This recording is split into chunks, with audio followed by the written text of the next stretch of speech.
جب انسان بہت زیادہ ہنسی مذاق کرنے لگے، جب دیکھو تب لطیفے سنا رہا ہے، جب دیکھو جوک سنا رہا ہے، جب دیکھو چٹکلے سنا رہا ہے، کبھی وہ سنجیدہ نہیں ہو رہا ہے، کبھی وہ سیریس نہیں ہو رہا ہے۔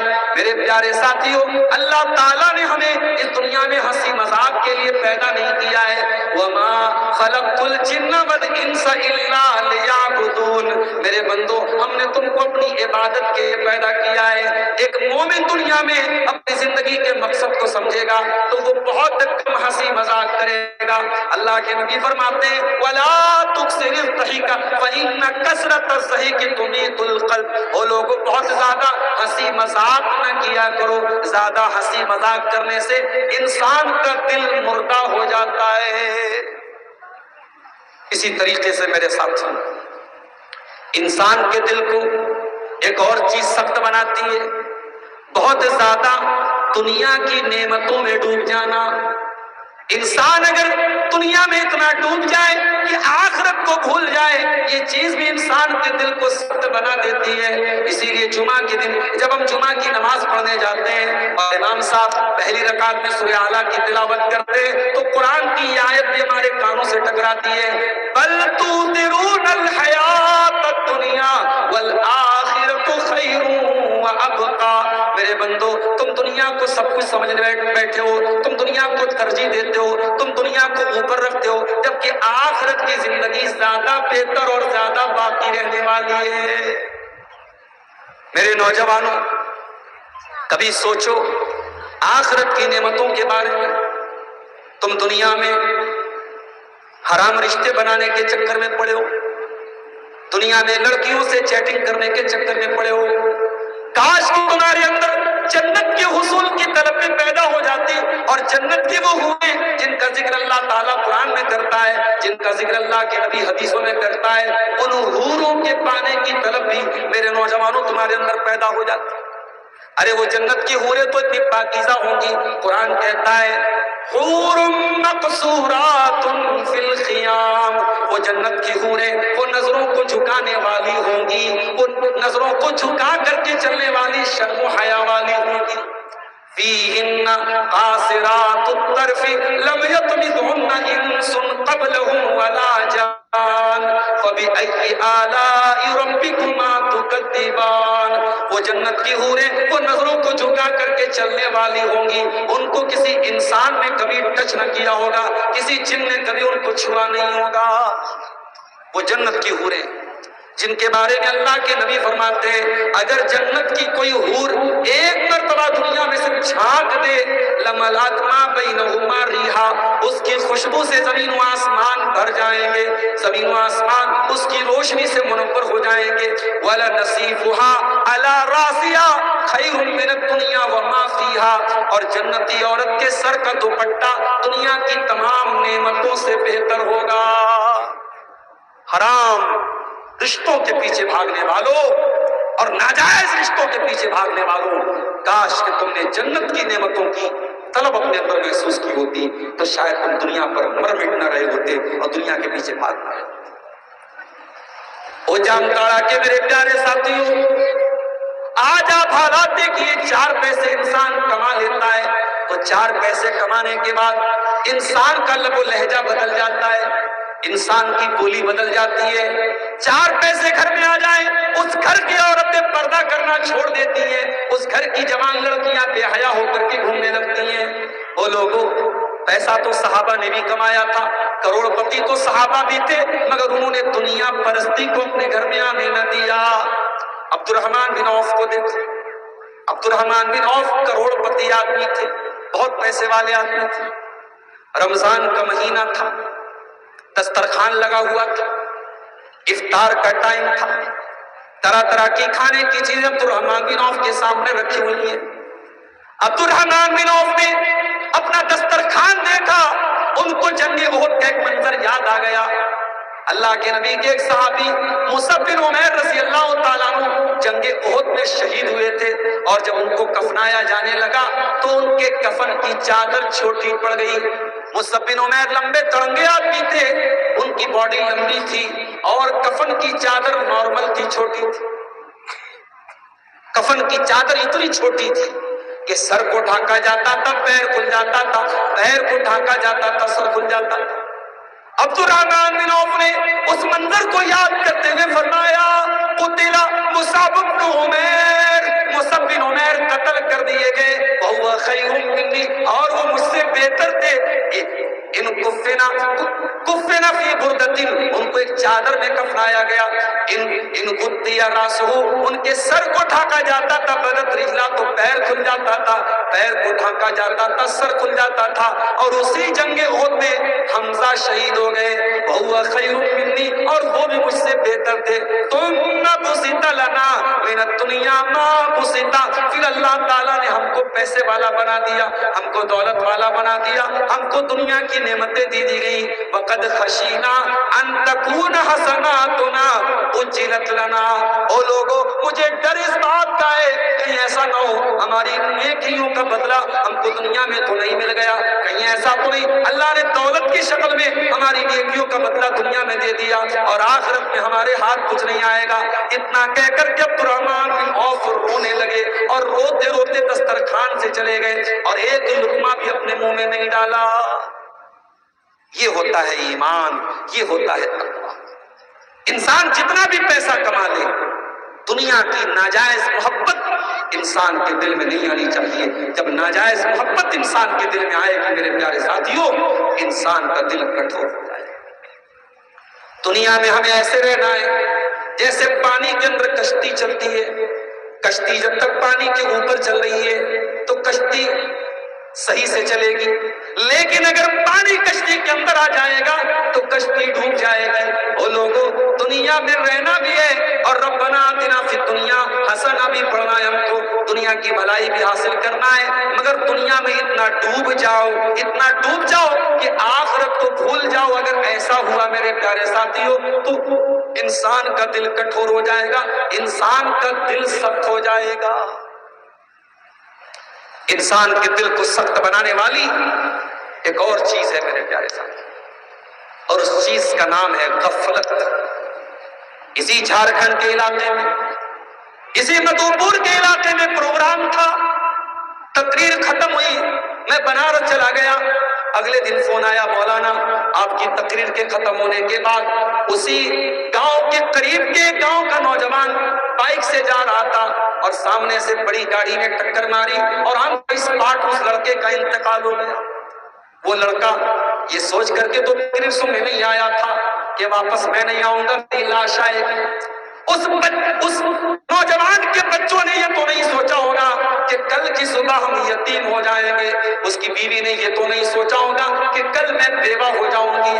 اور لوگوں ہم جانتے ہیں موت کبھی بھی آ سکتی ہے، موت ہم سے پوچھ کے نہیں آئے گی، موت کا فرشتہ ہم سے پوچھ کے نہیں آئے گا، پھر بھی ہم غافل بنے ہوئے ہیں، پھر بھی ہم بے خبر بنے ہوئے ہیں۔ ہمارے پاس زندگی کی تو بہت ساری پلاننگ ہے، ہمارے پاس زندگی کے بعد کی کوئی پلاننگ نہیں ہے، ہمارے پاس قبر کی کوئی پلاننگ نہیں ہے۔ ہمارے ڈرائیور صاحب جو پٹنہ سے آئے، جب جھارکھنڈ کے اس علاقے میں آنا ہوتا ہے کہتے ہیں مولانا راستہ بڑا خطرناک ہے، بیچ میں 25-25 کلومیٹر جنگل کا علاقہ آتا ہے، دور دور تک کوئی آبادی نہیں ہے، جنگل کا ماحول ہے، اگر کوئی آ کر کے ہم کو مار دے پیٹ دے ہماری گاڑی لوٹ لے ہم کو کون بچانے آئے گا؟ ایک طریقے کا ڈر ڈرائیور صاحب کے دل میں بھی محسوس ہوتا ہے۔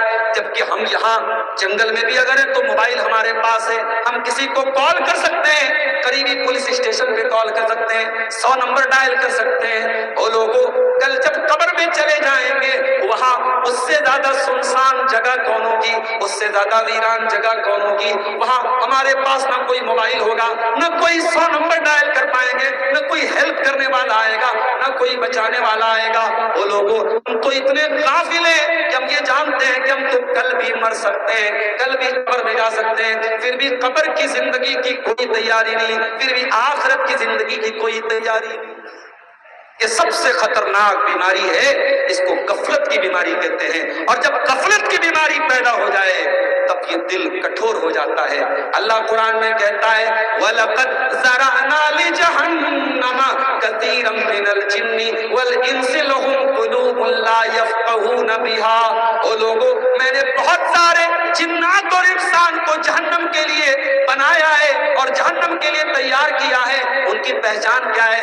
فرمایا لَهُمْ قُلُوبٌ لَا يَفْقَهُونَ بِهَا، ان کے پاس دل تو ہے مگر سوچنے سمجھنے کی صلاحیت نہیں ہے، وَلَهُمْ أَعْيُنٌ لَا يُبْصِرُونَ بِهَا، ان کے پاس آنکھیں تو ہیں مگر دیکھنے کی صلاحیت نہیں ہے، وَلَهُمْ آذَانٌ لَا يَسْمَعُونَ بِهَا، ان کے پاس کان تو ہے مگر حق بات سننے کی صلاحیت نہیں ہے، أُولَئِكَ كَالْأَنْعَامِ بَلْ هُمْ أَضَلُّ أُولَئِكَ هُمُ الْغَافِلُونَ، یہ جانوروں سے بھی زیادہ بدتر لوگ ہیں، یہ غافل لوگ ہیں، یہ وہ لوگ ہیں جو غفلت کی بیماری کے شکار ہیں، اور جو غفلت کی بیماری میں پڑ جائے اس کا دل کٹھور ہو جاتا ہے میرے ساتھ۔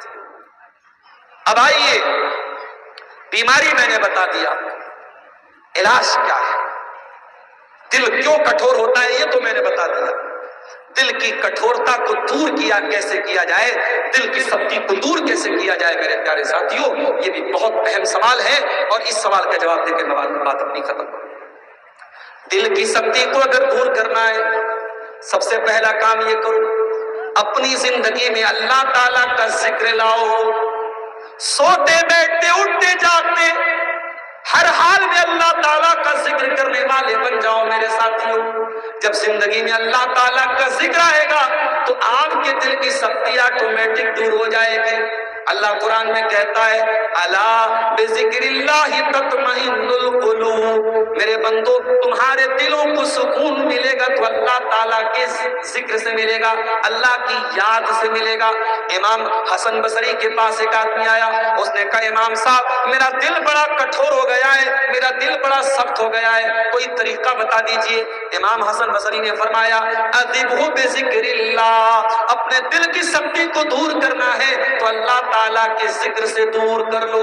جتنا تم اللہ تعالیٰ کو یاد کرو گے، جتنا تم اللہ تعالیٰ کا ذکر کرو گے، اتنا تمہارا دل نرم ہوتا چلا جائے گا۔ آج گاؤں دیہات میں بھی ماشاءاللہ شاندار مکان بن رہے ہیں، مجھے کبھی کبھی حیرت ہوتی ہے کہ گاؤں دیہات میں ایسے مکان بھی مجھے ملتے ہیں کہ شہروں میں ویسے مکان نہیں ملتے۔ بہترین ٹائلز بھی لگا ہوا ہے، ماربل بھی لگا ہوا ہے، اور بہترین قسم کا، یعنی جو شہر کے بڑے بڑے مکانوں کی خصوصیت ہوتی ہے وہ گاؤں کے مکانوں میں بھی اب مل رہی ہے۔ او میرے پیارے ساتھیوں، آپ اپنے گھر کو جتنا بھی خوبصورت بنا لیں، اگر گھر کے اندر اللہ تعالیٰ کا کوئی ذکر کرنے والا نہیں ہے، اگر اللہ کا کوئی نام لینے والا نہیں ہے، اگر گھر میں کوئی نماز پڑھنے والا نہیں ہے، جتنا بھی ماربل بچھا دو، جتنا بھی ٹائلز لگا دو، اور جتنا بھی قیمتی بنا دو، اللہ کے پیارے نبی فرماتے ہیں کہ وہ گھر مردہ ہے جس گھر میں اللہ کا ذکر نہ کیا جائے۔ آپ نے فرمایا مثل البیت الذی یذکر اللہ فیہ والبیت الذی لا یذکر اللہ فیہ مثل الحی والمیت، جس گھر میں اللہ کا نام لیا جائے وہ گھر زندہ ہے، اور جس گھر میں اللہ کا نام نہ لیا جائے وہ گھر مردہ ہے۔ اب تو ان عورتوں کی آواز آنا بھی بند ہو گئی جو بیچاری صبح فجر کے بعد مصلی پر بیٹھ کے قرآن کی تلاوت کرتی تھی، اور گھروں کے پاس سے گزرو تو گھر کی عورتوں کی قرآن کی تلاوت کی آواز آتی تھی۔ اب تو صبح ہوتی ہے موبائل سے، شام ہوتی ہے موبائل سے، رات کو ہمارا مسلمان سوتا ہے تو ناچ گانا دیکھ کے سوتا ہے، اور اٹھتا ہے تو ناچ گانا دیکھتے اٹھتا ہے۔ او ناچ گانے کے دیوانوں، او فلمی دنیا کے یہ ناچ گانے دیکھنے والوں، کہیں ایسا نہ ہو کہ وہی ناچ گانا دیکھتے ہوئے دل کی حرکت بند ہو جائے، ہارٹ اٹیک آ جائے، انتقال ہو جائے، اور اسی حالت میں اگر موت آ جائے گی، اللہ کے نبی فرماتے ہیں کل عبد یبعث علی ما مات فی، بندہ جس حال میں مرے گا اسی حال میں قیامت کے دن اٹھایا جائے گا۔ ناچ گانا دیکھتے ہوئے مرو گے تو ناچ گانا دیکھتے ہوئے قیامت کے دن اٹھائے جاؤ۔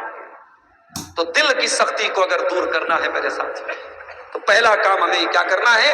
اللہ تعالیٰ کا ذکر کرنا ہے۔ دوسرا کام ہمیں فرائض کی پابندی کرنا ہے۔